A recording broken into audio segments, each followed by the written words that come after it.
മൂത്തേടത്തുനിന്നാണ്. വീട് വാഗയാണ്. ഞാൻ ശ്രീകൃഷ്ണ കോളേജിലാണ് എൻ്റെ ഡിഗ്രിയും ഒരു PG കാലഘട്ടം കഴിഞ്ഞത്.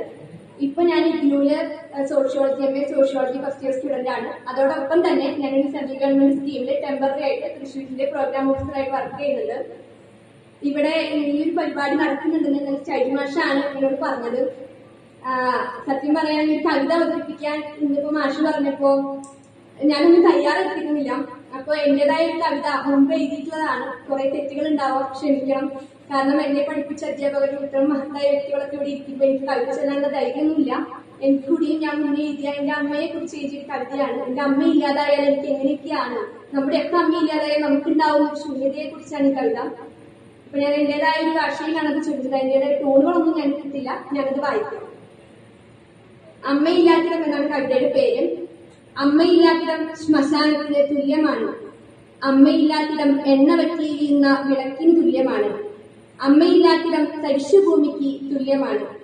ഇഷ്ടവും സ്നേഹവും വാത്സല്യവും സാന്ത്വനവും ബന്ധങ്ങൾ തൻ ബന്ധനങ്ങളും വെരിഞ്ഞടങ്ങി ഒടുവിൽ അമ്മ തൻ ഓർമ്മകൾ മാത്രം കത്തിജ്വലിച്ച് നീറിയെരിയുന്നൊരു ആയുധം കണ്ണീരിൽ കുതിർന്നൊലിക്കുന്നു. അമ്മതൻ ചിരിയോർമ്മകൾ ബാക്കി വെച്ചൊരാ ഇരിപ്പിടങ്ങൾ പെയ്തു തോരാത്ത പേമാരിയെ ഓർമ്മപ്പെടുത്തുന്നു. ഭ്രാന്തുകൂത്ത് പിടയുന്ന മനസ്സിന്റെ ഉള്ളിലാഴങ്ങളിലും അമ്മതൻ നിറങ്ങളെ തൊട്ടുണർത്തുന്ന ഇടം ഇന്ന് ശൂന്യതയുടെ ഇരുൾക്കെട്ടിലേക്ക് കടന്നുപോയിരിക്കുന്നു.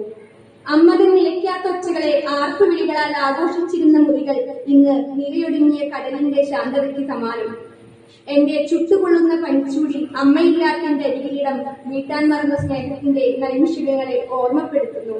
അമ്മയുടെ വിയർപ്പിനെയും സഹനത്തെയും നിറം മങ്ങിയ സ്വപ്നങ്ങളെയും വഹിച്ചു തളർന്ന മരക്കാട്ടിൽ ഇന്ന് നിശബ്ദതയുടെ പുതപ്പണിഞ്ഞിരിക്കുന്നു. അമ്മയുടെ അസാധാരണമാം വിധമുള്ള രുചിക്കൂട്ടുകളുടെ നിലവറ ഇന്ന് അലങ്കാരങ്ങളില്ലാത്ത നവവധുവിനെ ഓർമ്മപ്പെടുത്തുന്നു. അമ്മയുടെ പരാതികൾക്ക് മൂകസാക്ഷിയായിരുന്ന ചുമരുകൾ ഇന്ന് വിണ്ടുകീറി വിറങ്ങലിച്ചടർന്നിരിക്കുന്നു. അമ്മയുടെ വേവലാതികളെ വിഴിഞ്ഞെടുത്ത് ചുവന്നിരുന്ന സന്ധ്യകൾ ഇന്ന് കറുത്ത പുകയുടെ നിറം ചേർന്നിരിക്കുന്നു. അമ്മ നിറഞ്ഞ പൂത്തിടങ്ങളെല്ലാം ഇന്ന് കൊടും വേനലിലേക്ക് വഴിമാറിയിരിക്കുന്നു. അമ്മയില്ലാത്ത കടുത്ത ശൂന്യതയിൽ മരിച്ചു പോകുന്ന ഇടം തന്നെ. ഇതാണ് എന്റെ കവിത. ഇതെനിക്കൊരു തവണ സമ്മാനം കിട്ടിയൊരു കവിതയാണ്. എനിക്ക് ചൈതന്യമാഷ് പറഞ്ഞതുപോലെ 2020 ഒരു മലയാള പുരസ്കാരം കിട്ടിയിരുന്നു. കുടുംബിനി എന്നൊരു കവിതയ്ക്കാണ് അത് കിട്ടിയത്. അത് 2020 ഓഗസ്റ്റിലാണ് അത് ഉണ്ടായിരുന്നത്. പിന്നെ ചെറിയ ചെറിയ കവിതകളൊക്കെ എഴുതും. എനിക്ക് കൂടിയ വലിയ എഴുത്തുകാരിയൊന്നുമല്ല, പിച്ച് വെച്ച് തുടങ്ങുന്നേ ഉള്ളൂ. കുറേയേറെ തെറ്റുകളുണ്ട്, അധ്യാപകർക്ക് പറഞ്ഞു തരാറുണ്ട്. ഈ ഒരു കവിത ഇവിടെ അവതരിപ്പിക്കാൻ പറ്റിയതിലേറെ സന്തോഷം തോന്നുന്നു, സ്നേഹം തോന്നുന്നു. നന്ദി.